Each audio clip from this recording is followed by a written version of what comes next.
Con esto damos de algún modo, con este encuentro damos de algún modo inicio a nuestra participación dentro de la Quincena del Arte, que también tiene como una impronta presencial, creo yo, híbrida, ¿no? Me parece que la pandemia dejó claro que lo digital se ha comenzado a imbricar, digamos, en las prácticas culturales ya de manera definitiva.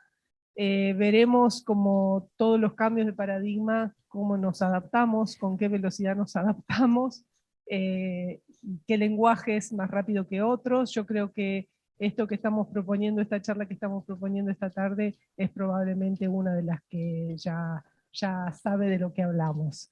Bueno, queremos agradecerle muchísimo a nuestros invitados de hoy, a Matías y a Laura, a la distancia Solimán, quien ha sido quien es ya un amigo de la casa y quien nos introdujo allá por 2018, cuando recién llegábamos a la gestión en estos temas del arte digital, nos abrió los ojos a muchas cosas que estaban ya pasando, y nosotros, como nos gusta hacer, arrancamos, nos entusiasmamos y empezamos a ir por esos lados, eh, haciendo esto que decíamos, ¿no? Un poco de camino al andar, contando lo que está ocurriendo del otro lado del Atlántico en estos temas y tratando de propiciar intercambios en este sentido. También le quiero agradecer a Pablo Silvestri, con quien también nos hemos cruzado en los espacios expositivos de la vida, a Solimán, que ahí ya lo estoy viendo, muchísimo, agradecerle, que además con la diferencia horaria ya no sé ni dónde estará a punto de, con las pantuflas al lado, supongo. Bueno, nada más, agradecerles y esperar que nos sigamos encontrando por estos lugares. Por supuesto al equipo del Centro Cultural, que ha trabajado tanto, a Gastón y a Lucía, y sobre todo a Andrea, que inicia sus actividades con nosotros. Bienvenida, Andrea, estamos muy contentos de tenerte. Bueno, nada más, le doy paso a la actividad, muchas gracias. Agradecerles su presencia y reiterar mi agradecimiento no solo por la invitación, sino también a todo el equipo de gestión del Centro Cultural Parque de España por tomar este tipo de iniciativas y acercarnos a los debates que siempre se actualizan en el arte que nos ocurre, que es el arte contemporáneo y es el arte que nos toca vivir en nuestro tiempo.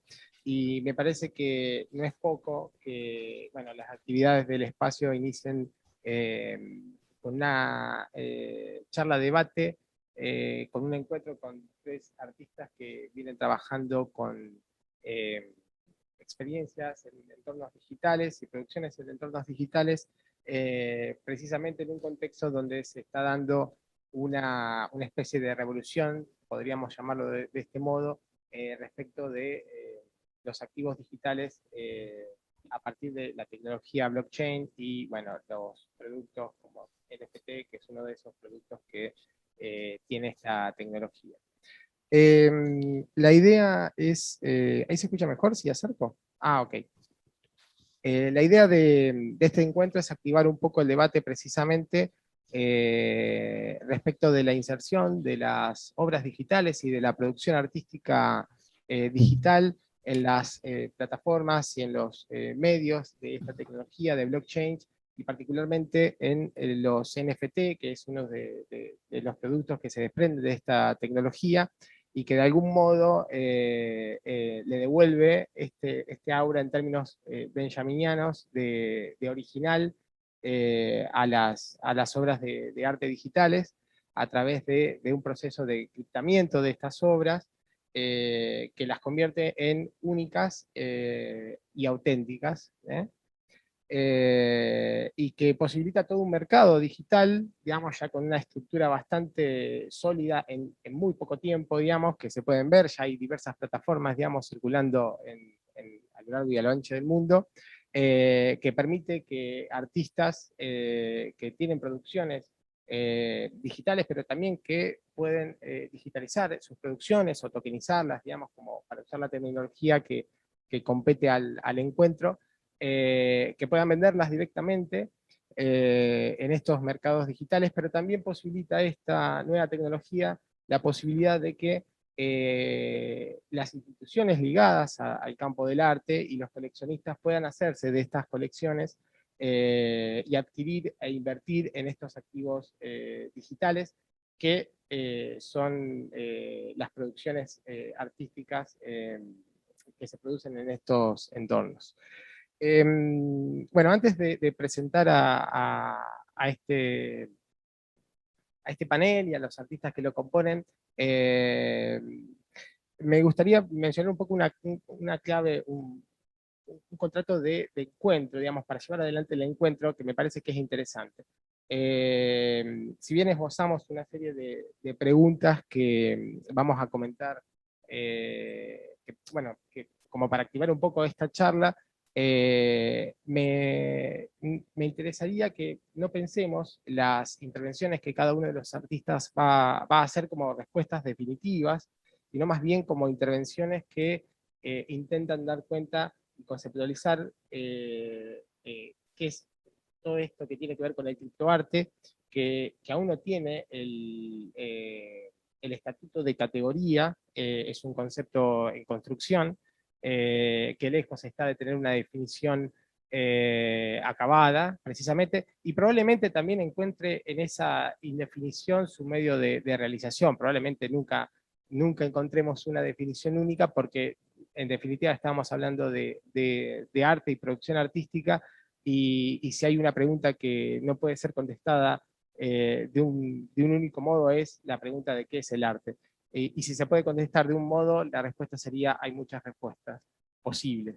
Y bueno, esa es una primera intención que quería, bueno, comentarles. La otra es que estaría bueno que pensemos el panel y este encuentro, ya que la tecnología blockchain permite descentralizar un poco el pensamiento en relación a la descentralización de la economía y de lo que permite, digamos, esta tecnología, que descentralicemos un poco el panel, que pensemos esto como un encuentro, como una totalidad, y que quienes quieran intervenir también o preguntar algo en el momento en que cada uno esté desarrollando un poco sus conceptos y contándonos un poco desde qué lugares producen y qué producen, sean bienvenidos a hacerlo en el momento en el que está ocurriendo el conversatorio.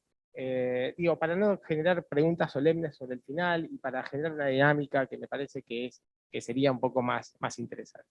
Bueno, ahora sí corresponde que presente a los invitados en vivo y en directo y en conexión sideral. Soliman López, desde España, y presenta aquí con nosotros también. Es historiador de arte y magíster en arte y comunicación. Es referente del New Media Art y director del I+D en la Escuela Superior de Arte y Tecnología de Valencia. Es fundador de Hard Disk Museum e investigador centrado en los cambios sociales, psicológicos, éticos, tecnológicos y antropológicos de la revolución digital. La última edición de la Feria Arco, que es la Feria de Arte Contemporáneo de Madrid, su obra Hash Tree de criptoarte significó la primera venta de NFT en España. En su proyecto de arte biodigital Olea, que bueno, ahora vamos a ir desarrollando un poco estos proyectos y ellos nos van a contar de qué se tratan, da vida a una criptomoneda en el ADN de un fluido oleico para crear un nuevo ecosistema de pensamiento enlazado con las estructuras tecnopolíticas, la criptografía y los modelos descentralizados de economía. Laura Benech, listo, más lindo con el CH. Laura Benech es artista visual e investiga acerca de la desmaterialización de los entornos, la codificación y el patentamiento del paisaje. Así es como platas híbridas 3D se han convertido en el foco de sus últimas producciones. Tiene a su cargo el Espacio de Arte y Tecnologías Contemporáneas 2. ¿Es cátedra de una carrera? Es un espacio. Perfecto. De la Escuela Provincial de Artes Visuales, profesor Juan Mantovani. Desde junio del año pasado desarrolla Liminal Beats, un proyecto colaborativo con la artista René Carmichael que genera investigación y escritura acerca de arte y tecnologías contemporáneas, y produce, bueno, un podcast que pueden escucharlo en la página liminalbeats.net. Después podemos pasarle, si alguien no sabe cómo escribirlo, digamos, podemos pasarle el sitio. Bueno, ya ha participado en exhibiciones individuales y colectivas en México, Colombia, Brasil y, bueno, y aquí en nuestro país. Hace poquito inauguraste muestra y venís de Córdoba con mucho trabajo. Matías Buonfrate, hola Matías, es escritor y licenciado en Comunicación Social por la Universidad Nacional de Buenos Aires. Estudió la relación entre inteligencia artificial y literatura para la maestría de escritura creativa de la Universidad de Sevilla. Diseña narrativa y contenido para videojuegos. No poseas un miedo es una poesía hecha con herramientas de interpretación del lenguaje, y es una de las primeras obras de arte tokenizadas de Argentina. Después vamos a hablar un poquito de eso también. Es editor de la editorial digital Neural, y su novela Constantino, que bueno, fue editada este año, también recibió una mención en la Bienal de Arte Joven de Buenos Aires. Bueno, van a tener tiempo para ampliar sus mini CVs. Bueno, un poco hola, Soliman, ¿cómo estás? ¿Todo bien? ¿Nos escuchás? Estás muteado. Ahora, ¿se me escucha bien? Perfecto. Yo por momentos también me muteo en vivo. Me quedó de tanta virtualidad del año pasado y de este año. Y sobre todo por no contaminar vuestro audio ahí con posibles interferencias. Era por eso por lo que lo tenía muteado. Bien, todo bien. Muchas gracias por la invitación. Aquí son las 11:30 de la noche. Por suerte ahora un poco más relajado después de un mes y pico de mucho viaje y mucho trajín, como decimos aquí en España. Y todo bien, encantado también de escuchar la bio y trabajo de mis compañeros de panel. Creo que es súper interesante también el trabajo que están desarrollando ellos por su lado, ahí al otro lado del charco. Y entiendo que también extendiendo sus ramificaciones al resto del mundo. Y nada, bastante pendiente de ver hasta dónde nos lleva esta conversación y de poder aportar algo al público, tanto que está hoy delante de vosotros, como el público que puede vernos luego en diferido, ¿no? Bueno, a mí me toca moderar esta charla, que espero que sea para nada moderada. Quería empezar, si les parece bien, con una pregunta en virtud de que ya empezamos a introducir un poco el término NFT, que son token, ¿no? Saben todos lo que es NFT, perfecto. Bueno, ustedes ya venían trabajando con entornos digitales y con obras vinculadas o que vinculaban el arte y la tecnología, aunque el arte y la tecnología están vinculados desde el comienzo, claro, desde el comienzo de los tiempos, o por lo menos de que el arte se implica a sí mismo como concepto. Por lo cual, digamos, tienen una trayectoria preexistente un poco a esta irrupción de este producto de la tecnología de blockchain, que si bien tiene ya casi unos 10 años, los NFT y todo esto es como una cuestión mucho más emergente y más de estos 2 últimos años, y sobre todo de este último.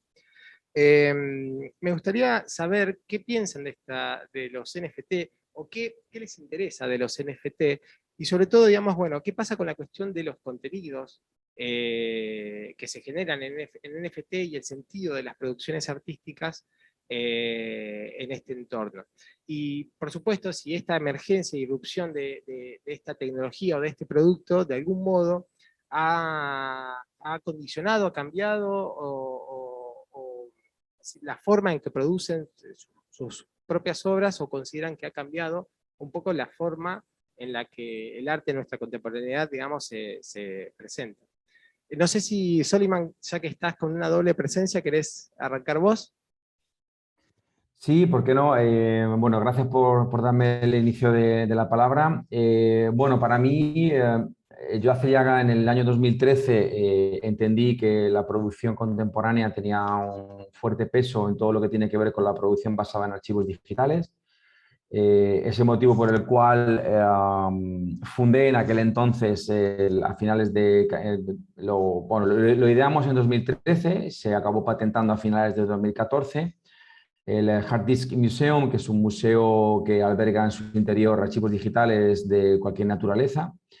dentro de un disco duro. Básicamente yo pensé y repensé un poco la figura del museo tradicional en el contexto de la creación contemporánea y para mí tenía poco sentido seguir estructurando y construyendo el entorno de la obra contemporánea alrededor de la figura de una perla arquitectónica, ¿no? Era una tendencia que venía tradicionalmente llegando desde los conceptos de la high-tech y los conceptos del centro contemporáneo como motor de desarrollo local y como motor de desarrollo económico en ciudades y en zonas en algunas ocasiones incluso desfavorecidas. Y para mí se planteó la oportunidad de poder trabajar con estos archivos digitales desde un punto de vista conceptual y sobre todo desde un punto de vista de la preservación y de la valoración en aquel momento, ¿no? Yo planteaba un proyecto, un modelo totalmente, en este caso sí, muy centralizado, dado que los archivos digitales en aquel entonces no estaban disponibles, sino que en el propio disco duro, es decir, había que desplazarse físicamente para poder disfrutar de esos archivos digitales, nada estaba online, sino que estaba todo totalmente desprovisto de una conexión a través de cualquier herramienta de Internet y era un poco una estrategia y siguiendo, como tú comentabas también, los discursos de Walter Benjamin, en el sentido de cortar la cadena de reproducción del arte digital para darle valor en sí mismo, ¿no? Y bueno, resulta que los años nos han dado un poco la razón y que ahora los NFTs se han convertido en una posibilidad tecnológica que para mí lo más importante que alberga en ella es precisamente esta posibilidad de valorizar y de donar a aquellos activos intangibles el carácter de tangibles digitales y de aplicarles un valor acorde con los precios de mercado y acorde sobre todo con el esfuerzo que como yo y como otros muchísimos artistas desarrollamos para desarrollarlos, ¿no? Al final, la economía de todo lo digital se ha basado en el concepto de pay for share o pay per view y el pay for share está muy vinculado sobre todo con los conceptos publicitarios, es decir, consumo YouTube, consumo contenidos de valor, pero porque detrás la plataforma que aplica esta información tiene un contrato publicitario con determinadas marcas y eso hace que ellos se beneficien para darte cierta visibilidad y ciertas herramientas tecnológicas, ¿no? Ahora resulta que lo más importante de todo esto es que precisamente el archivo digital tenga un valor en sí mismo y que seamos capaces de posicionarlo en ese mercado, ¿no? Matías, bueno, me interesa que también vos que venís del palo de la escritura o de otro palo también, ¿qué reflexión te merece esta irrupción? Bueno, yo vengo de letras, arranco por la escritura, pero también como que voy rebotando entre escenarios y el más reciente, mi ámbito profesional, son los videojuegos, que casi que desde ahí llego al NFT porque empiezo a verlo funcionando en economías virtuales con comunidades andando, digamos, con gente intercambiando, no sé, espadas de personajes digitales. Y lo que me sorprendió, y el hecho de dar el salto, también de buscar cómo la literatura podía, y el lenguaje podían entrar en eso, que era tan visual y como objetual, pero no objetual, es un poco esa duda de lo, casi diría, de lo ontológico, de lo real. O sea, me llama, me conmueve o me mueve hacia eso. Esta cuestión de que es un archivo, es una copia, pero a la vez es la propia obra, lo que está en la pantalla, lo que se ve, aunque no sea tuya. Mi obra es la que tokenicé, digamos, ¿no? Es un videopoema. Y lo que sucedía era eso, que hablaba también con otras personas que lo querían sumar a muestras o cosas, y me decían, ¿lo puedo sumar? Sí podés, o sea, no te estás robando la obra por copiarla, es una copia de la obra está tokenizada en otro lado, pero a la vez cuando la sostenés, como no tiene otra entidad, está diseñada para verse bien en el formato de la pantalla del celular, estás sosteniendo la obra en la mano. Entonces, como esos juegos de qué es lo real, qué es lo simbólico, qué hace a una economía, qué hace que se mueva el dinero en cierta forma, es un poco lo que me tiene tensionado e interesado, digamos. Claro, movilizado para meterte un poco de lleno. Bueno, Laura, no, te iba a repreguntar algo, pero vamos a Dale, dejar dale. que Laura se exprese, digamos. No, yo podría decir que particularmente mi obra, bueno, yo vengo de trabajar otras cosas en relación a las tecnologías contemporáneas, como prefiero decirle, o sería también tecnologías digitales, pasando incluso por copyleft, software libre, un montón de cosas que ahora dan como otro giro con esto, porque si bien antes hablábamos de la idea de que se desmaterialice todo, bueno, ahora esta vueltita es como decir, bueno, desde esa, pensar en que, bueno, era solamente una línea de código que circulaba en internet y cualquiera que lo viera ya se estaba apropiando, ahora pasamos a pensar este nuevo formato que me parece que es parte de lo que me interesa en realidad. Eh, la palabra NFT me resulta como, no me gusta mucho usarla. Me gusta hablar de arte, me parece que, bueno, pues arte, incluso el arte digital tampoco es una categoría que me interese, me parece que es todo arte, en todo caso, con diferentes medios, y desde ese punto de vista, también una palabra que sí me parece que es interesante poner en relevancia para poder pensarla, porque eso también, en general, me interesa mucho también el pensamiento crítico en relación a las tecnologías. En mi obra siempre eso es importante, o es como una parte así de peso en la producción. Bueno, ¿qué era la blockchain o para qué tipo de usos? ¿Cuál es la diferencia con Internet incluso? Porque, bueno, y en ese sentido, bueno, quizás la obra por la que estoy acá, no sé, pero me imagino es la que presenté en FACBA, en la Feria de Arte de Córdoba, que tiene que ver con estas búsquedas previas, digamos, de la naturaleza y en realidad yo hice un trabajo de muchos años donde usaba el glitch y la transformación del código de las imágenes de paisajes para reflexionar sobre las técnicas de edición genética, y bueno, como es largo, no lo voy a explicar ahora, pero de ahí sale un poco este proyecto que tiene que ver con tokenizar un modelo 3D de un camalote, que es una planta muy característica de donde estoy viviendo ahora, que es la ciudad de Santa Fe,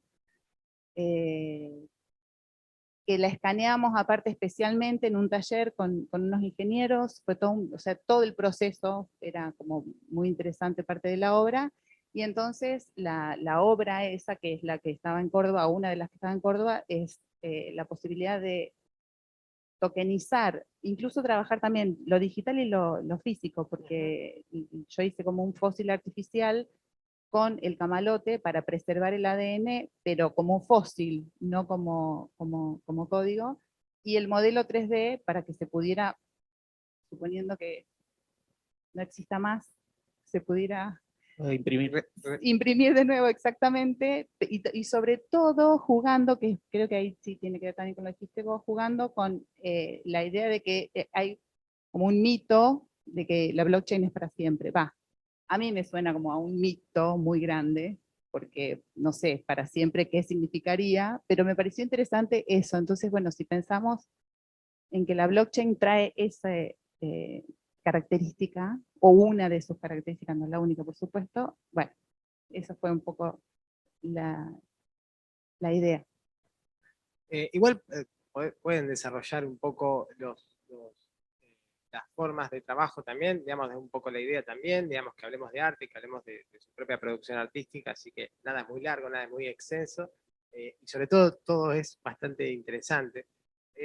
Me quedó algo cuando dijiste, Matías, y empezaste a hablar que te interesaba, te movilizaba un poco este hecho de que, bueno, la obra está tokenizada en un entorno digital, pero la sostengo en la mano de manera real y demás. Bueno, y hay, nada, y me acordé bueno, hay, yo creo que cada vez, lo hablamos un poco ayer, estas distinciones entre mundo real, mundo virtual y demás son cada vez más espesas, porque los límites me parece que cada vez es más visible que esos límites están cada vez más desdibujados. Y recordaba en el juicio que le hicieron a los creadores de Pirate Bay, cuando saben esto, ¿no? No sé, bueno, lo cuento por las dudas, pero bueno, me parece que es interesante también llevarlo a colación, que cuando el fiscal en el juicio le pregunta dónde se habían conocido, uno de los fundadores le contesta que se habían conocido en un chat de un juego online. Y repregunta al fiscal, le dice, sí, pero ¿dónde se conocieron en la vida real? Y él le contesta, nosotros no usamos ese término, preferimos decir que nos conocimos alejados del teclado. Y es re interesante porque es como que abre esta puerta para, creo que estamos viviendo un momento interesante en ese sentido. La realidad no deja de ser un consenso social, digamos, una narrativa que se construye y que uno termina aceptando como, o creyendo, también es una cuestión de creencia, pero que termina aceptando, digamos. ¿Qué pasa con esto que nos cuesta aceptar el mundo virtual? Si lo seguimos poniendo como una categoría, incluso yo para poder mencionarlo en esta pequeña reflexión, ¿qué pasa con esta distinción, digamos, en este contexto? Y sobre todo con la aparición de estas nuevas tecnologías que hacen que todo sea, que lo intangible no sea tan intangible, que hasta los conceptos sean un poco menos definitivos. Y también con la existencia de estos multiversos, que ayer hablábamos un poquito también con Soliman, ¿qué les parece? ¿Qué reflexiones merece estas distinciones, estos encuentros? Bueno, vos en tu obra también, Laura, trabajas mucho esta cuestión de lo físico, de lo que comentabas recién del camalote, pero también que existe como un código. Un código es una materialidad de sí misma, ¿no? Soliman, ¿querés? Complicado. ¿Es complicado? No, como para empezar, y después les paso, pero está esta cuestión de que, bueno, particularmente en las obras de ustedes que trabajan con algo vegetal, con algo como tangible, que a la vez es imbuido con código y rodeado por el código. Código me refiero a lenguaje internet, ¿no? O lo que hace la materialidad también. Pero quiero decir, ya, digamos, no son objetos que no tendrían condición de existencia si no fuera por el software, digamos. Y a la vez lo anteceden. Entonces, ese cruce, no sé cómo lo experimentan o cómo lo piensan a la hora de después, si eventualmente el camalote que escaneaste se imprimiera, ¿qué pensás que le dejaría al futuro esa planta, Me encantó digamos? que te repreguntó, digamos, eso es un poco el espíritu del... No, porque lo de ellos me parece como, es muy, Bueno, ahí esta Soliman también después barrera te que estamos damos hablando pie. como que se degrada, es como que ellos, inclusive, va y vuelve el trabajo de ellos particularmente, o sea, como se hace código, pero vuelve a lo que entendemos como realidad, marca registrada. Uh-huh. Lo mío como que solo habla, ¿no? Pero quizás se trata del camino. Quizás se trata de ese camino también, de ese recorrido, ¿qué están ¿no? pensando también por ese lado? Igual creo que hoy ya se están, o sea, se están imprimiendo, por lo menos se está experimentando con imprimir, pero más allá de eso, viene de ese proyecto porque en realidad a mí me pasó que cuando empecé a trabajar con esto de los paisajes, fue porque se presentó en Santa Fe, yo me había mudado hacía muy poquitito a la ciudad, y se presentó en un evento así nacional, la primer soja argentina, se la presentó así, no sería exactamente eso, pero se presentó así, y a mí, a partir de ahí, de pensar lo que significaba que fuera transgénica, empecé a hacer toda esta investigación, y en un momento me enteré, porque justo en ese periodo fue que se publicaron esos papers, que se empezó a usar la técnica de edición genética que se llama CRISPR-Cas9, que es el cut and paste o cutipaste, como decimos. Creo que allá en España también dicen cutipaste, ¿no es cierto? Bueno, es como, a mí me voló la cabeza eso, porque era decir, estamos viviendo la época Copiar y del pegar, copiar y pegar. Copiar y pegar, decimos. Lo dicen mejor. Sí, pero bueno, Y desde ahí era como pensar, yo creo que las tecnologías en este caso sí tienen una incidencia en eso, o sea, al permitirnos llegar a ese nivel de detalle microscópico ínfimo, bueno, también nos permiten pensar la realidad o lo que sea, como le queramos decir, de otra manera. Y ese era como un poco el punto, ¿no? Cómo estas nuevas tecnologías estaban incidiendo no solamente en eso, sino, bueno, en la escritura del mundo, de alguna manera. Solimán, metete de lleno a la charla, digamos, no esperes habilitación alguna, digamos, ¿no? Interrumpí, que es un poco el espíritu Sí, ok.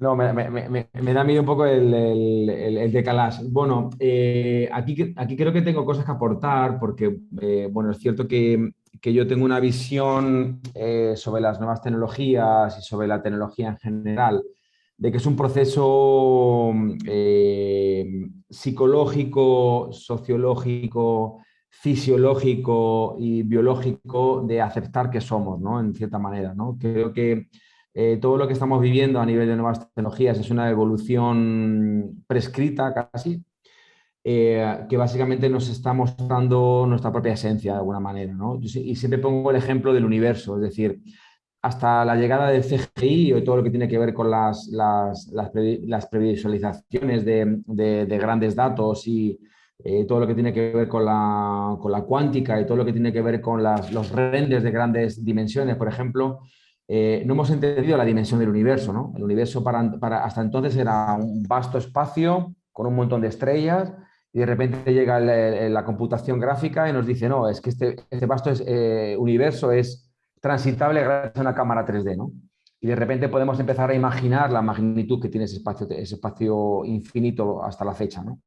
Y creo que esto va a pasarnos un poco, nos pasa un poco lo mismo con todas las evoluciones tecnológicas. Es decir, finalmente todas estas evoluciones lo que nos están dando es a entender es que evidentemente el ser humano es en sí mismo un código, que es un código que está basado en este caso en 4 dígitos y que hasta la fecha todo lo que tiene que ver con lo digital es un código binario que está basado en 2 dígitos, pero que ahora nos llega la mecánica cuántica, la matemática cuántica, la informática cuántica y nos dice que ahora vamos a tener todo multiplicado por 2. Y de repente decimos, hostias, perdón la expresión, pero tenemos de repente un código cuaternario en toda la analítica del mundo real, ¿no? Y lo que antes era un 1 y un 0, o un 0 y un 1, o un 1 y un 1 y un 0 y un 0, ahora se convierte en que ahora es todo posible. Ahora, gracias a la matemática cuántica, un 1 puede ser un 0 y un 0 puede ser un 1 al mismo tiempo, ¿no? Y eso creo que es la esencia de la humanidad, la esencia humana. Es decir, al final somos eso, somos una especie muy compleja, somos una especie que puede ser 1 y 0 al mismo tiempo y que en diferentes momentos de nuestra propia vida nos pueden decir, cuando dijiste 1, podías decir un 0, y cuando dijiste 0, podías decir un 1, ¿no? Sin irme más allá por las ramas, creo que todas estas tecnologías que tienen que ver también con el aspecto biológico de las cosas y los compañeros lo están apuntando y creo que muy certeramente el proyecto que comentas de esta digitalización de este ser que pertenece al mundo natural, que ahora pertenece al mundo biológicamente digitalizado, es también un proyecto que es algo parecido a lo que hicimos en ARCO. Tiene mucho sentido y tiene mucho sentido porque es una manera de mediatizar lo que está ocurriendo con las nuevas tecnologías y esa mediación ocurre por donar de ejemplos a la comunidad de pensamiento, ¿no? Y proyectos como el último que estamos desarrollando nosotros, que es OLEA, que al final tú lo apuntabas un poco al principio. OLEA básicamente es la construcción de una criptomoneda que su smart contract, es decir, el código que le da sentido a esa criptomoneda es guardado en ADN y a su vez es encapsulado en aceite de oliva.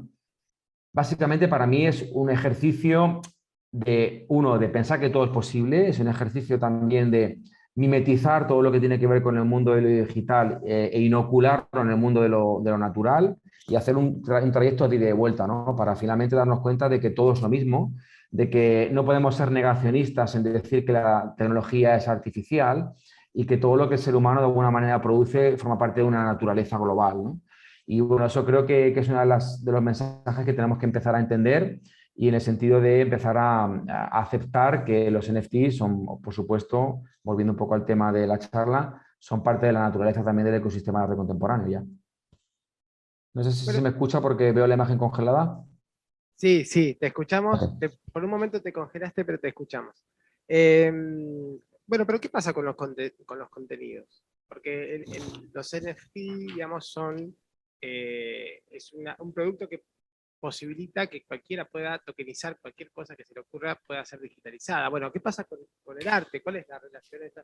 Digo, me das pie para que pregunte o repregunte un poco el sentido de la primera pregunta. Si querés seguir, Solimán.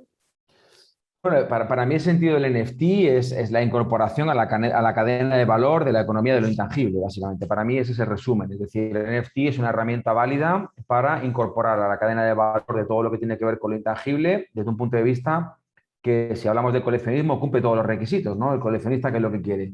Quiere un objeto que que tenga una propiedad intelectual identificada, que tenga una propiedad mercantilista identificada, que tenga una escala de valor dentro del mercado del arte y que además sea un activo que esté en curso y que funcione en los diferentes entornos del arte contemporáneo, en este caso. Lo tiene todo el NFT. En ese sentido, no podemos decirle no. La única pega que le podemos dar es el tema del medio ambiente, que, como sabéis, todo lo que tiene que ver con un minteado en una cadena compleja como puede ser Ethereum tiene un consumo de gas altísimo. ¿Por qué? Porque muchas máquinas que enlazadas entre sí generan una transacción al mismo tiempo y eso genera un consumo energético muy elevado. Pero bueno, ya hay otras alternativas, como puede ser Algorand o como puede ser el propio Binance, que nos permiten hacer transacciones que apenas consumen lo que consume un ventilador en una hora, ¿no? Si para mí, para todos estos negacionistas relacionados con este tema y que le quieren poner la pega o que le quieren poner un poco la pierna encima al sistema de NFT, ¿cuánto cuesta montar Basel, por ejemplo, en Basilea o en Miami? Cuesta millones de dólares, cientos de kilos de madera desperdiciados porque los stands se utilizan y se tiran a la basura, cientos de litros de pintura, cientos de litros de moqueta, aviones de gente que viaja internacionalmente a encontrarse en aquellos puntos de encuentro del arte contemporáneo y podemos seguir tirando del hilo, ¿no? Finalmente, al final, las nuevas tecnologías, para mí, NFT es una moneda de cambio totalmente válida para valorar activos intangibles dentro del mundo del arte contemporáneo.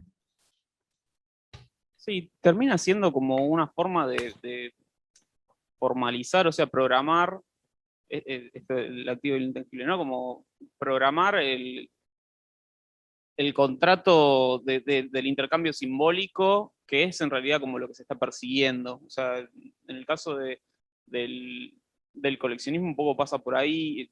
Vengo como observando pequeños grupos y cuestiones se va diversificando la cantidad de artistas que ofrecen cosas, se van como abriendo pequeños nichitos de comunidades que antes no existían, que en algunos casos bromean con la cuestión de estoy vendiendo JPGs que tengo en la computadora, pero que a la larga, bueno, muchas veces la asignación de valor es solidaria, en el sentido de, bueno, te lo compro, vos comprame uno a mí, o intercambios como hablábamos ayer, pero a la vez, no, esto como que va teniendo una pervivencia que eventualmente también está un poco la intención de que tiene un valor de cambio a futuro. Pero creo que en principio es esto, está como codificada la cuestión de que la persona que lo consume puede distinguirse por esa colección y de una forma, bueno, mucho más accesible que la de hacer una colección de arte. Pero perdona, Matías, que te interrumpa. Es que el tema del contenido no es un problema del artista, es un problema del coleccionista. Si el coleccionista no sabe lo que está comprando, es su problema. El artista tiene toda la libertad de decir esto lo saco y es como Spotify, escuchas lo que quieres escuchar. Me refiero, nadie te obliga a escuchar una canción. Al final, creo que el problema que ha habido con el tema del contenido en todos estos marketplaces que han surgido como esporas en todo el mundo, finalmente es decir, bueno, tú eres el coleccionista, compra lo que tú quieras. Si tú no estás ducho en la materia, si no conoces la historia del arte, si no conoces quiénes son los artistas clave dentro de la evolución del pensamiento contemporáneo, es up to you. Vas a soltar una cantidad de dinero en un activo que realmente a lo mejor de cara a un futuro no va a tener el valor que tú esperabas, ¿no? Al final creo que esa es un poco la oferta y la demanda de cualquier mercado emergente, ¿no? Nosotros como artistas creo que la clave nuestra, y creo que aquí estamos 3 artistas en el panel que tenemos muy clara la situación, es que nuestro contenido tiene que estar impoluto, es decir, nuestro contenido tiene que funcionar desde lo visual, hasta lo conceptual, y ahí ya el que se peleen entre ellos, ¿no? Entre comillas, ¿no? Yo para mí ese es mi punto de vista. Al final es un mercado totalmente libre en el sentido de que incluso tú ya te puedes hacer tu propio marketplace en tu propia web, y a partir de ahí que el mercado decida qué es bueno y qué es malo, ¿no? Sí, sí, precisamente, o sea, la decisión, pero esa decisión queda grabada en el contrato, digamos. Después sí, o sea, la polarización, no, la polarización no, como la diáspora de distintos grupos que se van movilizando e intercambiando obras, no sé, eso creo que puede dar para distintas tesis de sociología por el resto de estos últimos 2 años, pueden dar para tesina de comunicación de la Universidad de Buenos Aires para un rato largo. Y creo que también el concepto de artista que propone un contenido impoluto puede estar en cierta forma en juego de alguna manera, lo cual lo veo positivo, digamos. Pero como en esto del mercado, no sé si es tan libre, pero termina siendo un poco oferta y demanda. Veremos qué surge. Creo que sí, lo que está, más que el contenido impoluto, está muy vigente. No sé qué pensás vos, Laura, pero en esta cuestión del contenido, el marketplace y demás, que ya va reemplazando algunos vocablos con los que hablábamos, con los que nos referíamos a lo que hasta quizás hace un año era arte o arte digital. Va haciendo como que el personaje artista como marca también emerge, digamos, ¿no? O sea, la persona de alguna forma no solo produce arte, también es una especie de minteador de currency. Voy a decir una burrada, pero me parece gracioso. Sos como generando NFTs, sos como una especie de banco central que va después generando obritas que se van a intercambiar por más dinero y más dinero y más dinero. Y hay un poco no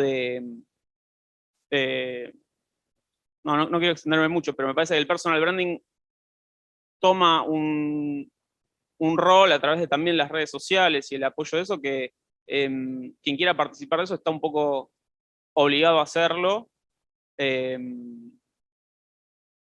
Y ahí pondría un paréntesis o un signo de interrogación alrededor de la libertad de ese mercado. Pero, no sé. Lo que a mí se me ocurre con respecto a eso, sobre todo volviendo un poco a la pregunta original, también es, creo que, por lo menos para mí lo interesante es qué tensiones podemos generar los artistas en todo esto, porque un NFT es cualquier cosa minteada, digamos, o sea, no solamente una obra de arte, y entonces ahí creo que esas son las sutilezas que son interesantes, porque también hablamos ayer del POMO, que es otra palabra típica, NFT, POMO, blockchain, o sea, todas esas palabras, y que ahora hay como toda por eso no me gusta tampoco hablar de revolución, porque hay como toda una ansiedad y un movimiento que creo que justamente puede descentrar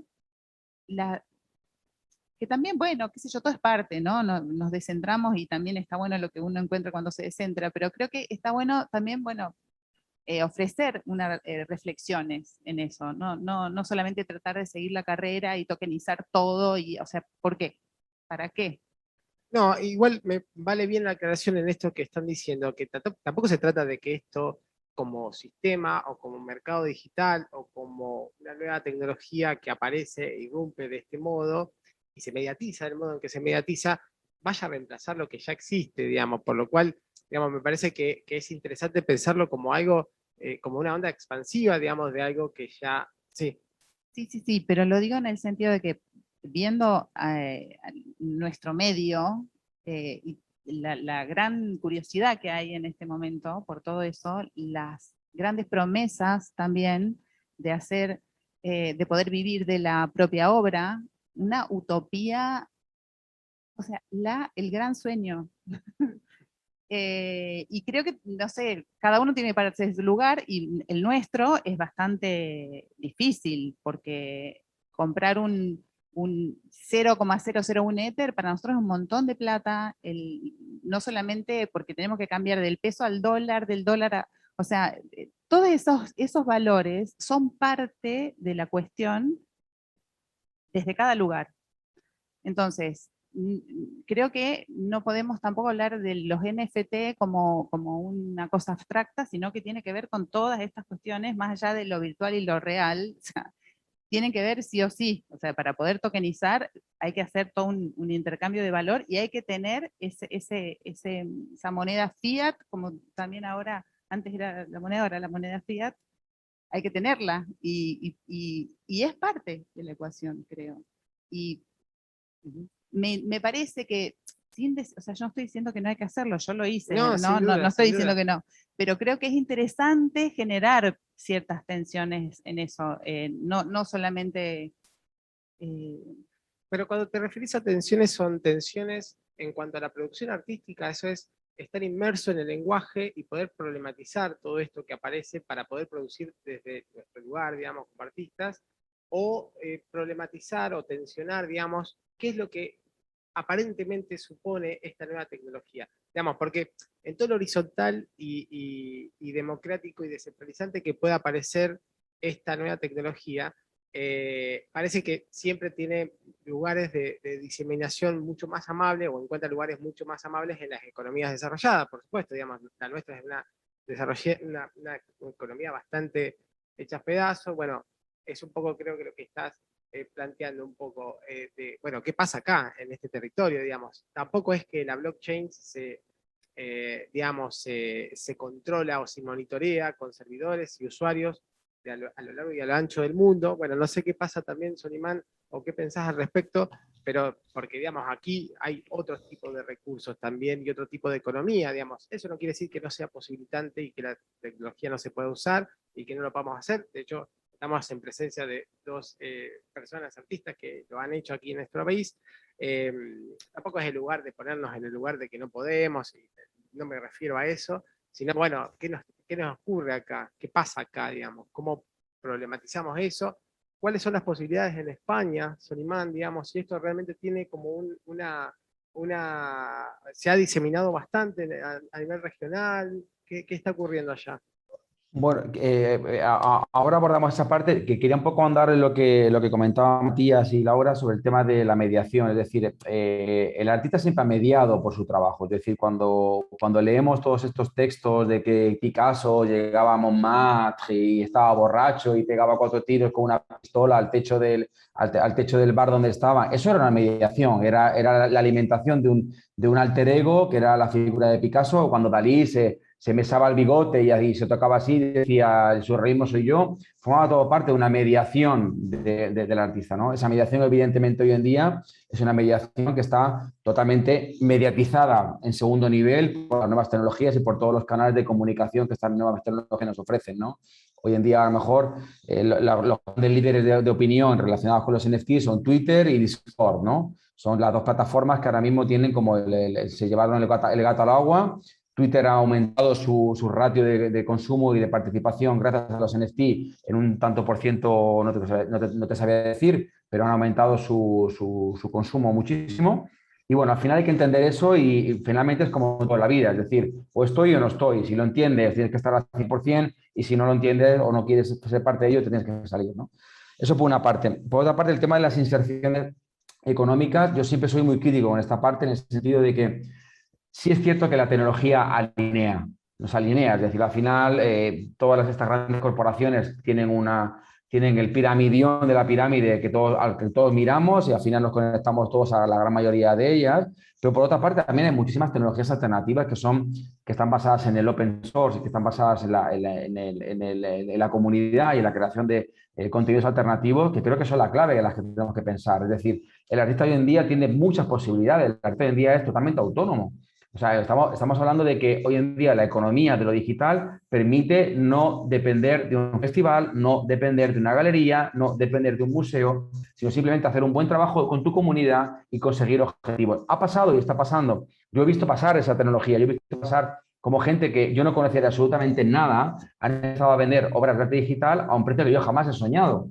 Y de repente yo me he dicho, ostras, yo soy un artista digital que lleva trabajando en esto casi 20 años, he estado siempre en la periferia del arte contemporáneo porque mi trabajo no se entendía y porque era intangible, y de repente ahora llega esta tecnología de los NFT y de repente llega una oleada de una generación menor que yo, que tienen muchos seguidores en Internet y de repente están facturando más dinero que yo. Digo, que sigo estando en la periferia. Sigo estando en la periferia.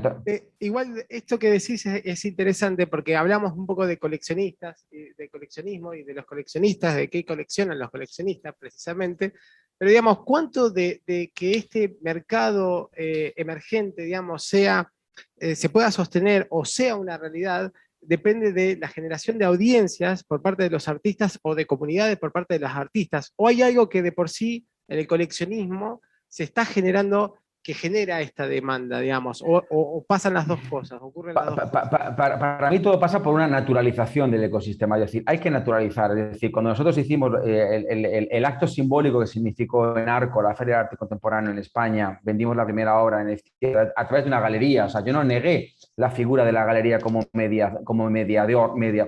mediador para comunicar mi trabajo con un cliente, ¿no? Y lo conseguimos, hicimos la primera venta. Había dos artistas que negaban los NFT, no voy a dar nombre, pero negaban el NFT como herramienta.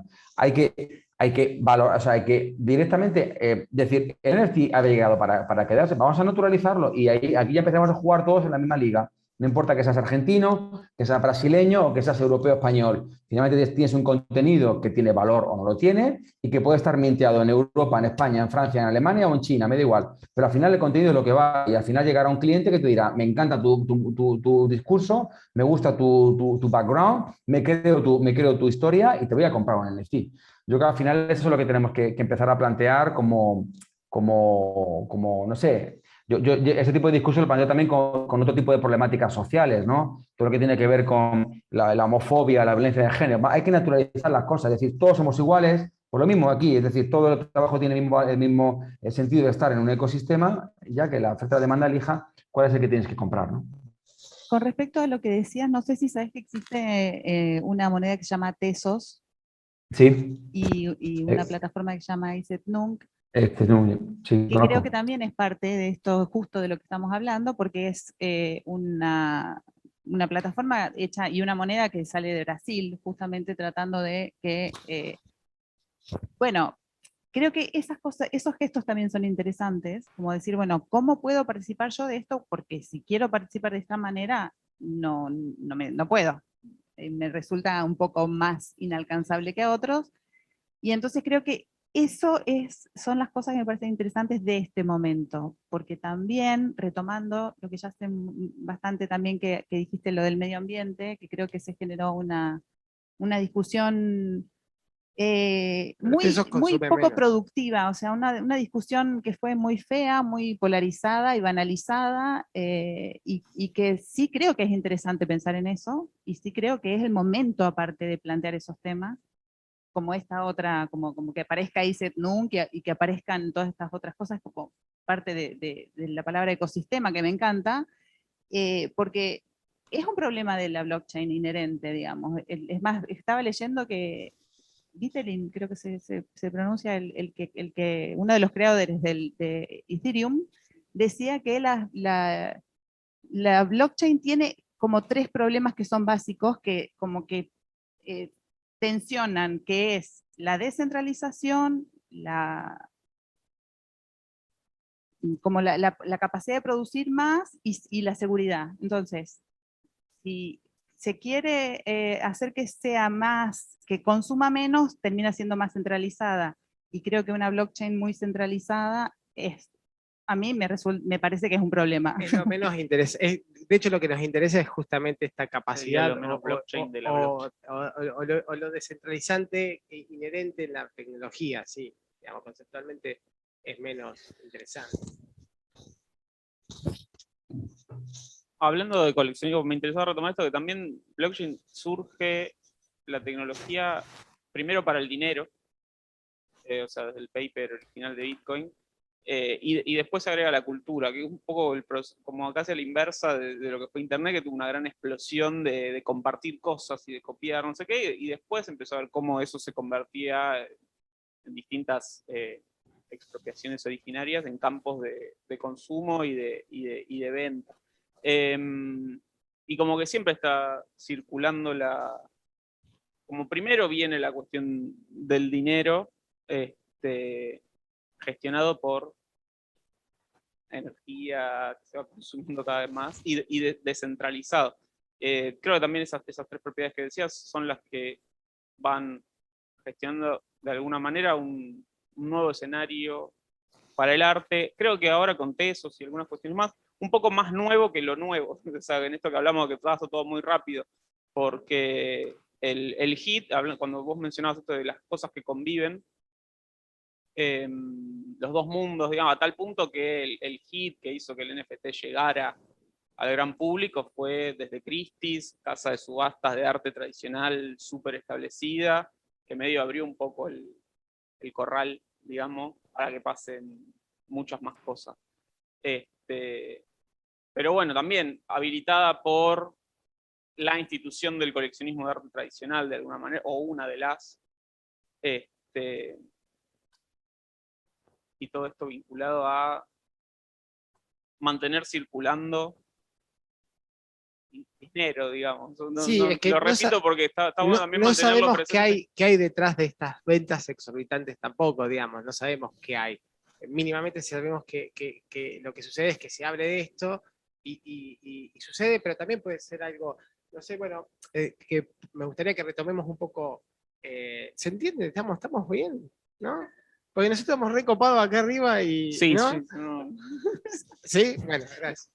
Pero ¿Alguna son pregunta? hechos, obviamente. No quiero que perdamos la oportunidad también para que cada uno hable de sus proyectos. Solimán, también mencionaste muy por encima y estábamos hablando de la moneda, de la criptomoneda Tesos, digamos que también, digamos, parte del proyecto OLEA tiene que ver con esto de la criptomoneda. Lo mencionaste muy por arriba, pero quizás quieras hablar un poquito más de eso, que es sumamente interesante y también aprovechámoslo a Solimán y a ustedes, digamos, para que nos cuenten de sus proyectos.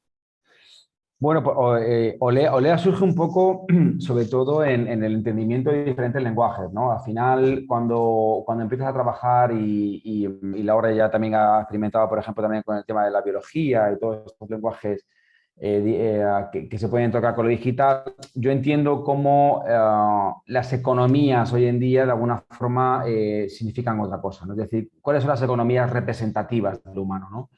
Y evidentemente hago una tarea como retrospectiva de mi propia esencia como humano, de mi propia familia, de mis propios orígenes como latino, como mediterráneo. Y encuentro que puedo enlazar cosas, ¿no? Entonces es el germen del proyecto OLEA, que básicamente OLEA es una especulación de futuro, pero es una especulación real. Al final esa especulación se convierte en una materialización de una criptomoneda que tiene el código de esta criptomoneda se sintetiza en ADN. En el año 88, Joe Davis, amigo y bioartista, en la Universidad de Harvard, consigue hacer la magia con el ADN, ¿no? Y consigue almacenar un archivo digital en lo que entendemos como ADN, ¿no? Código genético. ¿Cómo se consigue esto? Básicamente hace una traslación del código binario de un archivo digital, que puede ser un zip, puede ser un JPG o un .mp4, es decir, ese código basado en unos y ceros lo transforman en una secuencia de ADN que tiene 4 elementos, que es ACGT, que es actina, tiamina, guanina, citosina, ¿no? Esos son los elementos de nuestra cadena de ADN. Eso significa una oportunidad brutal para la humanidad de almacenar cosas en código genético. Bueno, mi caso es, cogimos el código de esta moneda, lo almacenamos en ADN, en esta transcripción hecha con código Python. Esa molécula de ADN, posteriormente la introducimos en una emulsión con agua a alta centrifugación y la ligamos con el aceite de oliva en su primer prensado, ¿no? Es decir, cuando el aceite de oliva es el zumo de la tierra conseguimos inocular esa molécula de ADN. ¿Qué supone esto? Supone que el aceite de oliva se convierte en un contenedor activo de un activo digital a su vez, ¿no? Con lo cual, biológicamente, materialmente, físicamente, corporalmente, yo estoy conectando dos economías que a priori han estado siempre totalmente diferenciadas, ¿no? Que es, en este caso, la economía de lo digital, la blockchain y todo lo que tiene que ver con las criptomonedas, con una economía que habla de nuestra tradición más absoluta, que es el pagar el líquido, como decían los antiguos griegos, que te pagaban con aceite de oliva, ¿no? Entonces, al final, en este proyecto se mezclan muchas cosas. ¿Cómo se venden las oleas? Pues se venden a través de NFTs, que son activos digitales que te posibilitan el acceso a tener unidades de esta moneda, ¿no? Que luego, evidentemente, en el mercado de valores de las criptomonedas, pues tendrá un valor, el que podamos darle, ¿no? A nivel artístico, pues estamos trabajando en poderle dar el mayor valor posible para poder sostener el proyecto, ¿no? Y básicamente ese es un poco el tránsito del proyecto. Igual me queda una duda, Solimán, digamos, igual tiene valor como criptomoneda también, o es el valor está en tu gesto artístico en relación a fusionar estas dos economías. También algo re interesante que es incorporar un código no genético a una, bueno, también que es una molécula hecha artificialmente, pero es re interesante también eso. Pero ¿tiene valor también como, o pensás que puede tenerlo, o es tu intención, tu interés? Sí, ahí detrás de todo esto hay toda una mercadotecnia y una terminología que a veces hasta a mí se me escapa, ¿no? Y por eso colaboro con algunas empresas como es Blue Room Innovation, que nos ayuda un poco a hacer esta parte que a mí a veces se me escapa, ¿no? Básicamente, al final lo que hay que crear lo que se llama un liquidity. Ese liquidity es dotar a esa moneda de una base económica que permite las transacciones, ¿no? Finalmente hay diferentes plataformas, como puede ser un Binance o como puede ser un PancakeSwap o otras muchas, que lo que te permite es hacer esa transcripción, esa traslación, ese trading entre monedas, pero Olean en los próximos meses una moneda en la cual puedas comprar un 0,00001 unidades de Olea canjeables por Ethereum y por otras criptomonedas en el futuro. Pero sí que es cierto que Olea tiene una limitación biológica. Es decir, no va a haber nunca más oleas que aceite de oliva y nunca va a haber más aceite de oliva que oleas porque tienen una relación biológica entre ellas, ¿no? Y esa es la limitación de mi proyecto. Es decir, mi proyecto tiene que ver con la producción de la tierra. Es decir, cuando la tierra se pare, no tendremos más producción de criptomonedas, ¿no? Es un poco también esa reflexión que de alguna manera echa a tierra las realidades del ser humano y las realidades de las economías locales, globales y mundiales, ¿no? Es decir, vale, muy bien, todo esto es una macroeconomía, todo es intangible, pero que al final somos humanos y que al final dependemos de comernos una patata cuando la patata existe, ¿no? Si la patata no existe, no nos vamos a comer un NFT porque al final el NFT no alimenta, ¿no? Por ahora ni el alma, digamos. Yo tengo una pregunta. ¿Cómo y sobre qué, o sea, sobre qué blockchains corre? Y los contratos, Ethereum, ¿cómo son los contratos? Porque, bueno, la blockchain son eso, ¿no? La blockchain justamente son toda la serie de contratos que se van corriendo en cada transacción. ¿Y esos contratos cómo los estás definiendo? ¿Cómo son? En relación Olea a la la criptomoneda. Sí, Olea la hemos basado en Ethereum. Poca gente sabe que casi el 90% de las monedas en curso legal ahora mismo corren sobre Ethereum. No corren sobre Ethereum por una decisión comercial, sino que Ethereum es una de las blockchains más seguras del mundo. Ya te ofrece muchísimas cosas a nivel de respuestas, sobre todo de seguridad y de velocidad de transacciones. Con la versión número 2 de Ethereum, además, Ethereum va a pasar de ser lo que se llama un proof of work a ser un proof of stack. ¿Qué significa esto? Significa que el consumo de Ethereum va a basarse no en hacer realmente una transacción que tu ordenador demanda un esfuerzo eléctrico para generar esa transacción, sino que simplemente la transacción te pide que digas, ok, yo soy un usuario, soy un minteador, soy un minero de la blockchain, estoy aquí, estoy presente y digo que esta transacción es válida. Ok, pero no la genero, no la tramito, ¿no? Eso genera que el consumo de Ethereum es muchísimo más bajo y es un poco una de las claves de la siguiente evolución de la red de Ethereum. Pero bueno, al final el futuro nos dirá, ¿no? Al final Ethereum ya se ha convertido en una superestructura y veremos a ver si finalmente se puede seguir sosteniendo otras microestructuras encima, ¿no?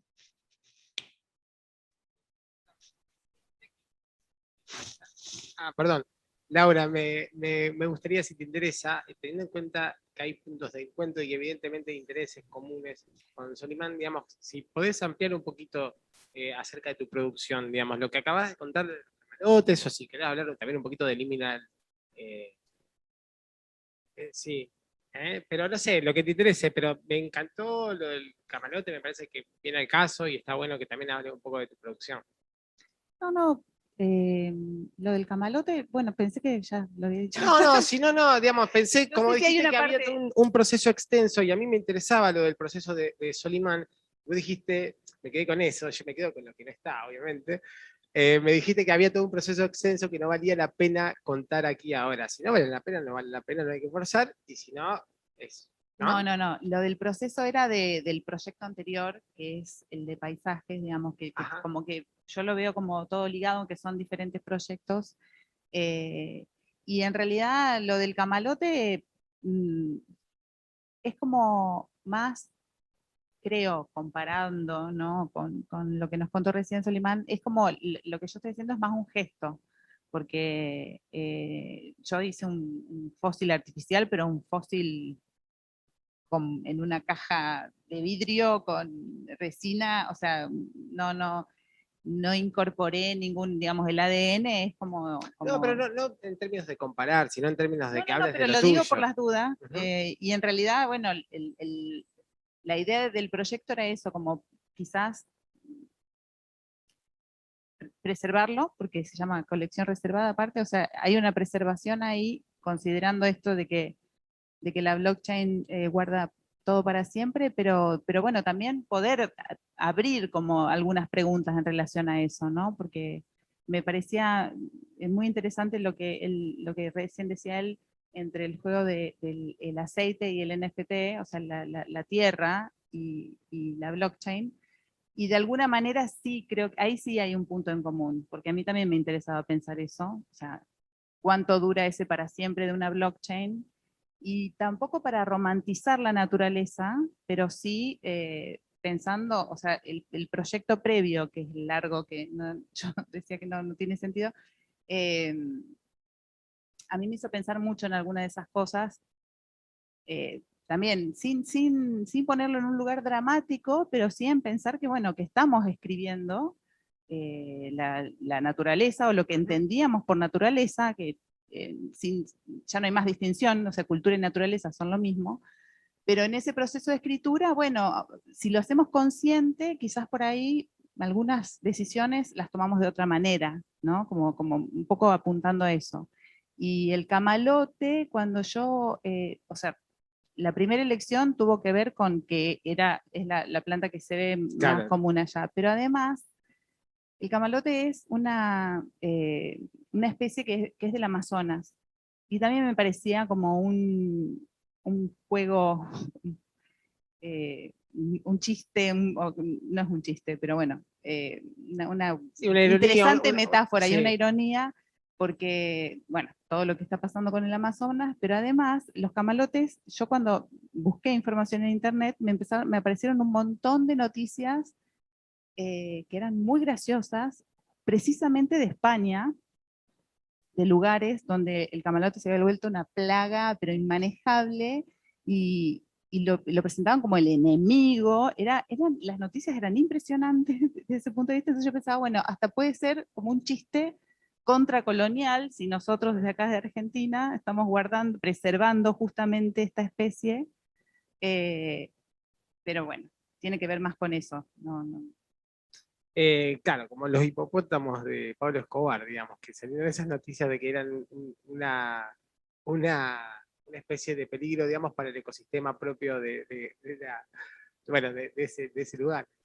No, me quedé con esto de decir de cómo estamos escribiendo. ¿Podemos nombrar a Pablo Escobar? ¿Lo podemos editar después?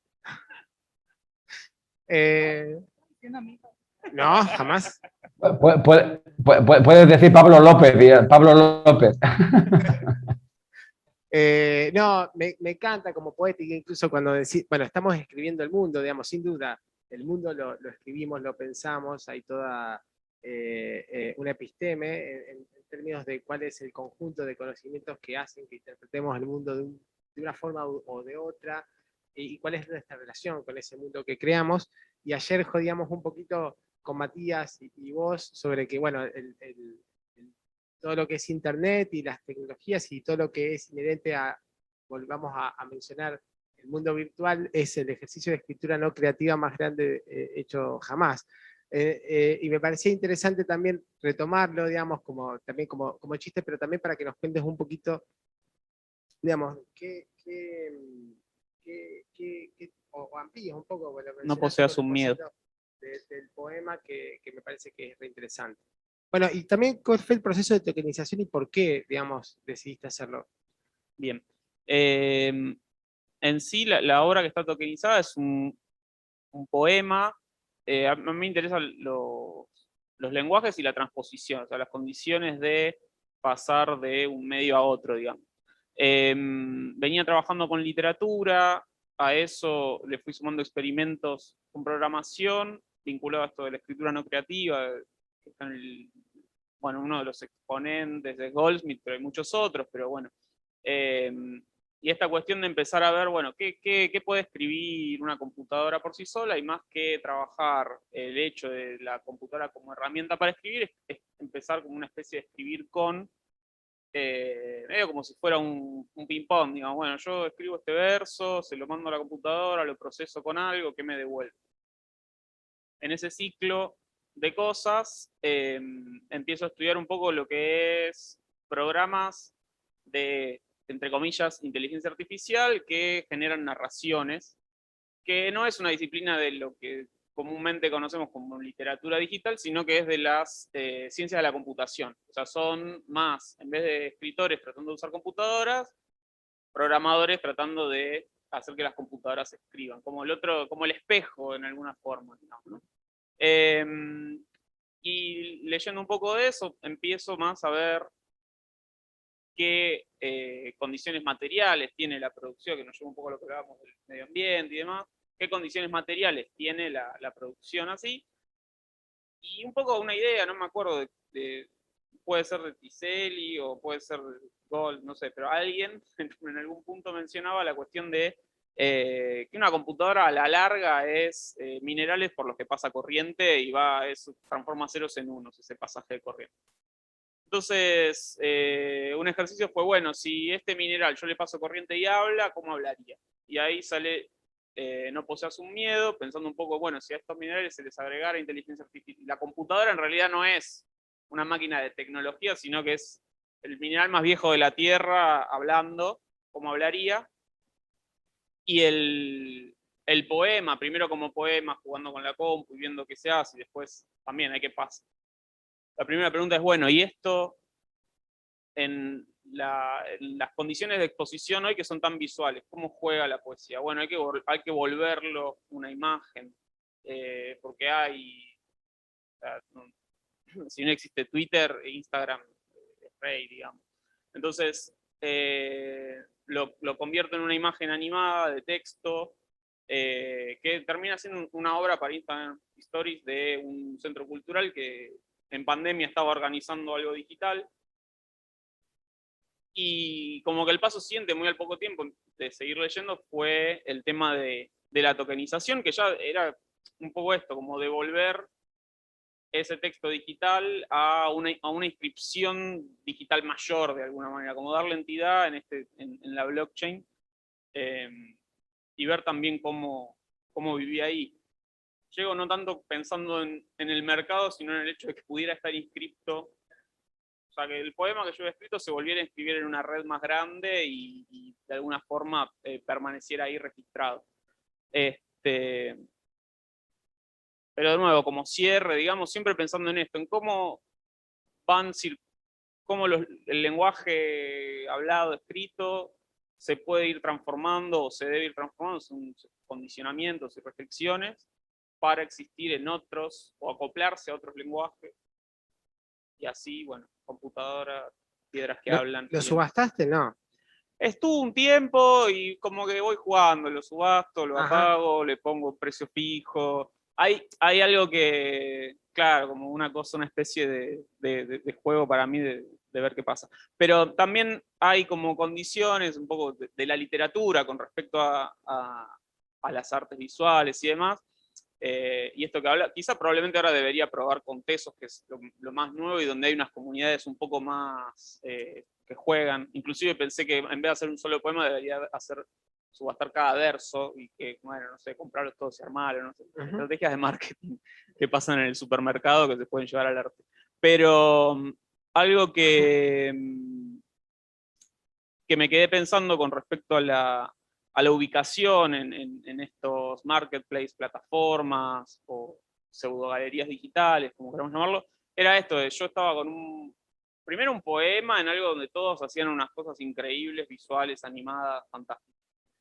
Después, en español, con la mayoría en ese momento, y parece que fuera hace un montón, pero eso hace febrero de este año, o sea, mucho en inglés. Entonces, como bueno, ahí la imagen medio que no se ve perjudicada por si está en inglés, en español, es una ilustración, digamos. Claro, sí. Tiene capaz un componente más universal que el lenguaje español. Más que internet, creo que, no sé, el cálculo es que el 60-70% es inglés. Y bueno, obviamente esto que hablaba Laura en un momento, los costos de hacer el minteado eran como, bueno, a ver el return of investment de esto. ¿Cuál es el ROI de yo pagando en ETH 0.03, que ahora está $4.000 casi el Ethereum? Y histórico de Bitcoin 66.000. No sé si siguió subiendo la última Pero media hora. había bajado, después subió. Bueno, ahora Pero viene la parte que hablamos de finanzas y los vamos a convencer de que compren bitcoins. Pero pasa eso, o sea, desde Argentina lugar, Sí, porque a la larga uno está sentado en una computadora en exactamente, Buenos que es un Aires. poco lo que decía Soliman y en parte un poco lo que estaba tratando de decir Laura al principio, digamos. No, es que creo que también es muy, no es menor, ni entorno queja, ni... No. Pero me parece que es parte de las condiciones, o sea, Sí, sí. una parte de las condiciones nuestras tiene que ver con eso, y las transacciones, cualquier cosa que uno haga en la blockchain tiene un costo, porque bueno, porque son un montón de cosas que hacen las computadoras, esos contratos que se ejecutan o lo que sea,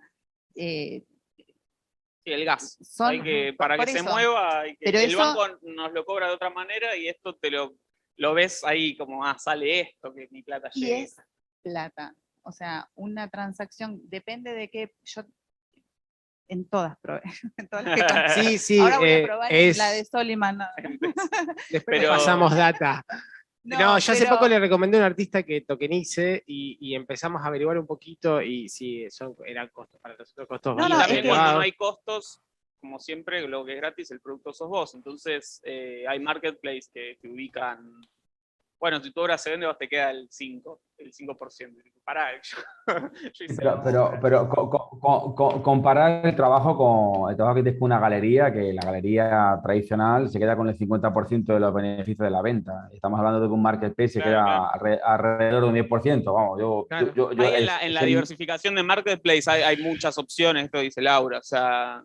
Sí, hay muchas opciones, pero también hay muchos lugares que tienen distintas características de adquirir estos activos digitales con ciertas características, reconociendo quizás ciertas trayectorias y recorridos a lo mejor de los nuevos usuarios que intentan engancharse un poco. Lo que pasa es que igual es Internet, es lo mismo que Internet. O sea, si vos lo subís a una plataforma como OpenSea, por ejemplo, que es más barato para nosotros, porque vos podés... Pasa que en OpenSea subí cualquier cosa, digamos, no es un lugar. Está bien, pero específico. yo puedo subir 10 obras con el costo de una.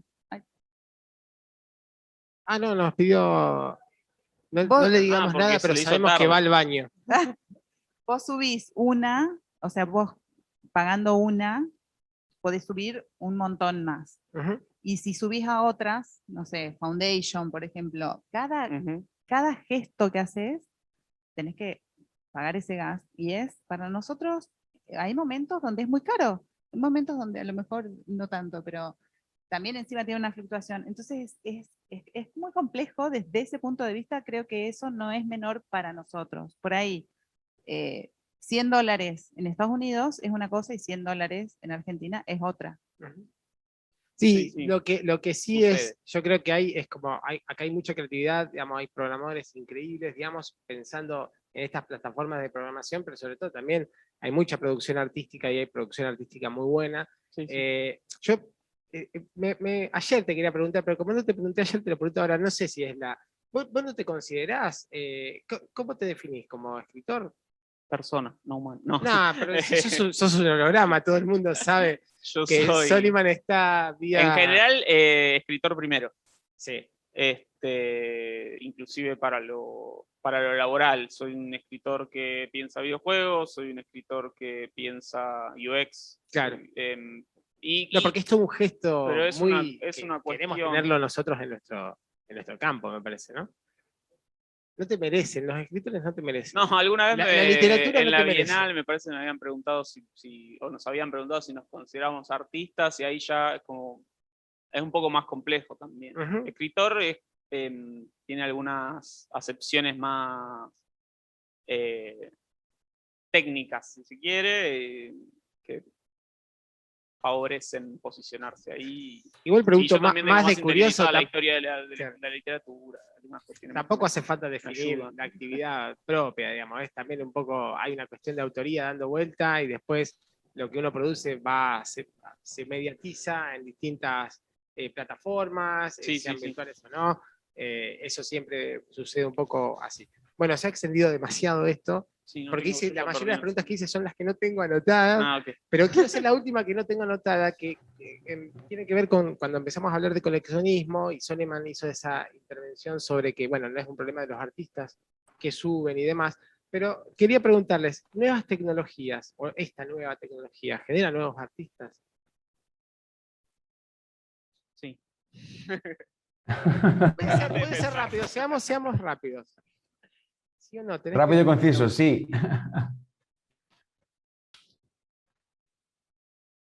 Una pregunta que me interesa responder. Está bien, pero ¿sabes por qué pensaba? Digamos, pensaba en Joseph Beuys, que decía que todo ser humano es artista, y me parece que es interesante que la posibilidad de muchos de los artistas y las artistas que están inmersos en el campo, por eso pregunto, quizá tendría que haber hecho la introducción, tienen trayectos de formación, quizás arrancan en la universidad, se forman con otros artistas, producen y se insertan en el campo institucionalizado que legitima, y hay otros que no, que producen en sus casas, en la soledad de sus casas, tienen cosas increíbles que nunca han mostrado y demás. Por eso preguntaba si esta tecnología posibilita que también circule o da posibilidad a nuevos artistas a que muestren sus obras. Bueno, también mi idea es que sí, y que es reposibilitante la tecnología también en ese sentido.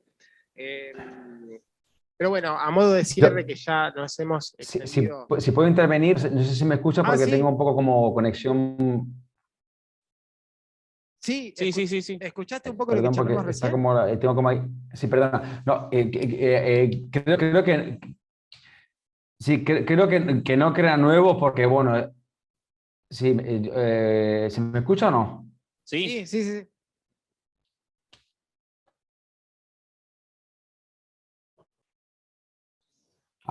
No, quería decir que al final los artistas son como el agua, es decir, cuando decimos hay sequía, no, el agua en la Tierra siempre es la misma, es decir, el agua no se va al resto del universo, el agua se queda siempre en la Tierra, lo que pasa es que se distribuye de manera diferente.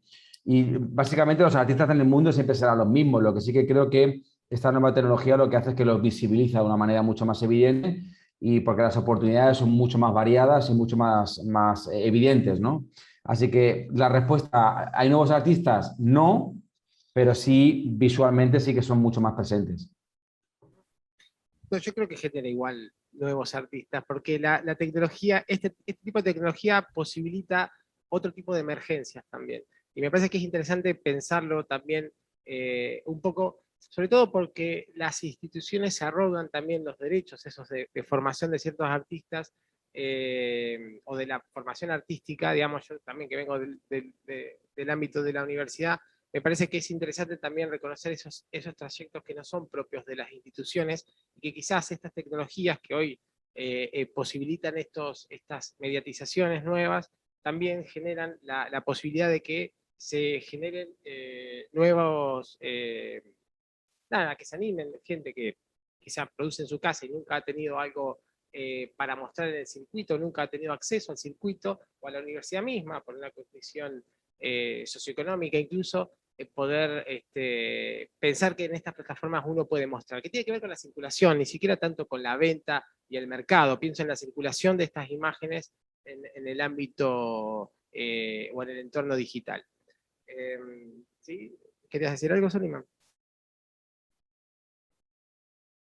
¿Estás muteado? No, justo lo último que decía, ¿no? Que al final tiene que ver con eso, que tiene que ver con un sistema de circulación que permite que haya mucho feedback. Y luego no olvidemos una cosa, que este ecosistema ha generado artistas que tienen una doble vertiente, es decir, son artistas que se convierten en coleccionistas, son artistas que al mismo tiempo están soportando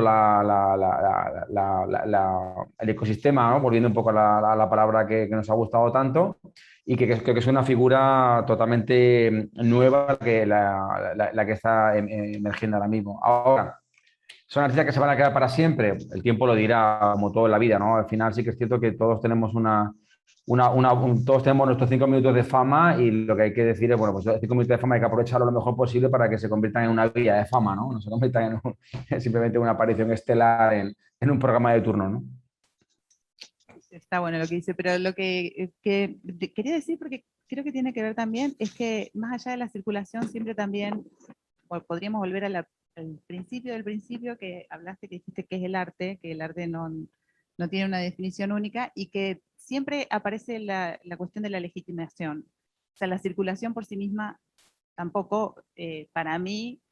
No, por supuesto. Te hablo, por eso hice la distinción, porque me parecía que cambia, esto lo cambia todo en este ámbito, y a la vez nada, si se quiere, porque digamos, esto no viene a reemplazar nada, como dije antes, pero sí es interesante cómo se convierte en una plataforma, digamos, que tiene que ver con pensar distinto, no porque la plataforma ya está ahí, no hablo de blockchain, hablo de la internet, ya estaba allí, y hay redes y formas de mediatizar lo que uno hace, pero quizás este tipo de tecnologías lo que hace es habilitar, digamos, que uno se piense o se reconozca como artista, digamos, más allá de los circuitos tradicionales, que me parece que también, digamos, ni siquiera es para, estoy hablando en voz alta y pensando en voz alta, no tengo una definición sobre eso, mucho menos sobre esto que estamos hablando, que me parece que, como ya dije al principio, no tiene de ningún modo una definición definitiva para nada, todo esto es código abierto, digamos. Y bueno, pero quería preguntárselos para ver qué pensaban y establecer también una relación entre lo que es circulación y... Al respecto de esto, quería un solo matiz, y es que no pensemos que todas las tecnologías surgen como, ¡pum!, como un pop-up, como una espora, como una planta en medio del desierto. Todo eso forma parte de un ecosistema y de una previsión de futuro ya trazada. Para mí el multiverso es el Internet del futuro, y todo lo que tiene que ver con la aceptación de los NFTs es una base fundamental para entender el multiverso. Si la sociedad no acepta el NFT como moneda de cambio digital, el multiverso no existe, no se puede sostener, porque el multiverso, por definición, es un espacio en el cual hay transacciones que significan cosas en ese espacio virtual, pero que representan un valor en el mundo real, y son espacios que además se interconectan entre otros muchos. Si la sociedad no acepta los NFTs como un concepto de venta válido de activos digitales, el multiverso no existirá. Entonces, ahora mismo hay una economía mundial increíble que sostiene el multiverso como el futuro de Internet. Y es por eso por lo que ahora mismo estamos viviendo una emergencia tan grande y tenemos tantos marketplaces, tenemos tantos artistas que venden a millones de euros, y es porque básicamente hay ya un plan trazado que es el que la instauración del multiverso va a llegar a nuestras vidas y vamos a empezar a vivir ese espacio digitalizado a través de diferentes tecnologías como puede ser la realidad aumentada, la realidad virtual o las realidades mixtas, ¿no? Pero el NFT para mí es la puerta de entrada a entender este espacio, ¿no? Era un poco lo que quería un poco No, plantear. ¿no demanda esto un nuevo contrato social o no demandaría un nuevo contrato social, una nueva epistemología que emerge un poco de todo esto que estamos hablando, una nueva forma de pensar el mundo? Debates de Sí, otro tipo. para mí la aceptación de que lo digital ha llegado para quedarse y de que tan válido es lo que tenemos en el mundo tangible que toca el cuerpo y lo físico como en el mundo digital. Y cuando las tecnologías estén preparadas para que esas capas de hibridación existan en el tiempo real, en los espacios en una parada de autobús, en un aeropuerto, en tu casa, en la entrada, cuando eso esté totalmente democratizado, no nos plantearemos qué es real o qué es virtual, nos plantearemos que todo forma parte de lo que yo ya he llamado hace unos años como la birrealidad, ¿no? Birrealidad con V, que viene de una virtualidad y una realidad y que todo está fusionado y que entendemos el mundo gracias a la adición, si se me permite el término anglosajón, de realidades que se superponen, ¿no? Y ya no entendemos la ciudad sin el Google Maps, y no entendemos la voz de nuestro padre sin es la voz que viene del teléfono, ¿no? Y no entendemos la relación con nuestra pareja sin la conversación que tenemos por el chat o sin las fotos que nos enviamos, ¿no? Y creo que todo forma parte de un entrenamiento que nos están haciendo seguir y llevar a cabo para finalmente normalizar todas estas tecnologías que son las tecnologías del futuro. ¿Vale? Bueno, para terminar, ¿qué creen que va a pasar qué carajo va a pasar con todo esto que, bueno, que estuvimos hablando y que tiene que ver con estas nuevas tecnologías o esta nueva tecnología o este nuevo producto a partir de la tecnología de blockchain? Como menciona Soliman, creo que la palabra es multiverso, que se viene usando bastante y se viene incentivando desde espacios como de opinión, tipo Forbes, Bloomberg, etcétera, como generando no solo teoría, sino como más práctica. La teoría viene después, en esto de si hay un contrato social nuevo, no sé qué, va a aparecer mucho más tarde cuando ya estemos invirtiendo tiempo, dinero, cuerpo en eso. Y sí, me parece como el NFT es como la célula básica de eso.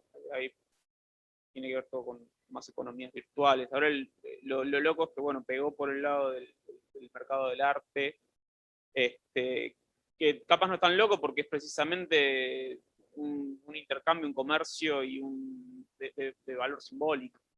Y es donde primero pega lo digital, pero creo que va por ese lado. También es un medio de legitimación de este sistema.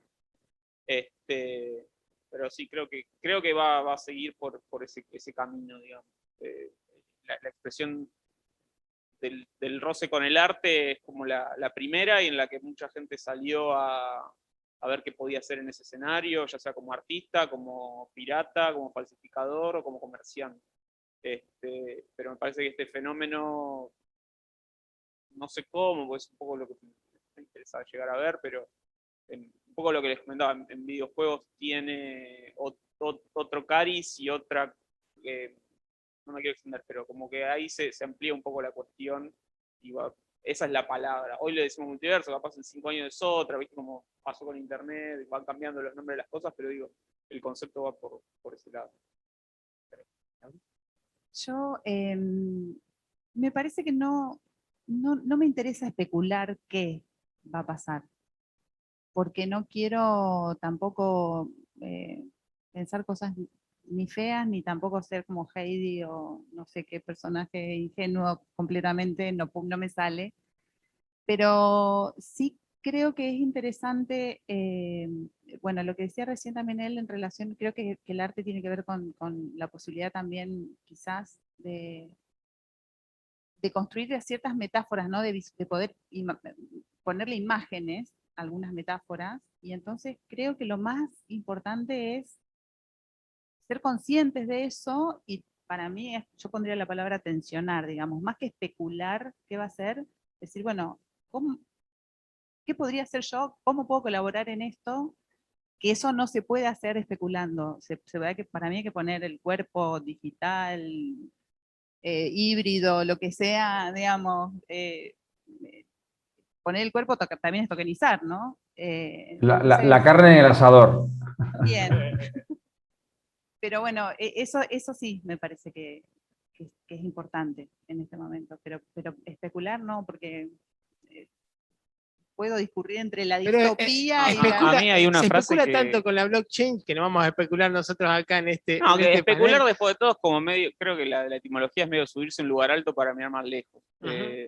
Después nosotros lo asociamos, sobre todo en nuestro país, con cosas más de dolor financiero. Pero no, a mí una frase que me gusta, que creo que es de Benjamin, y seguro lo cito mal, pero o una idea, que es esta de no nos queda otra que ser contemporáneo en el sentido de ser totalmente hinchas de lo que nos toca vivir, o sea, como bancarlo sin guardar ninguna esperanza en eso, o sea, como no...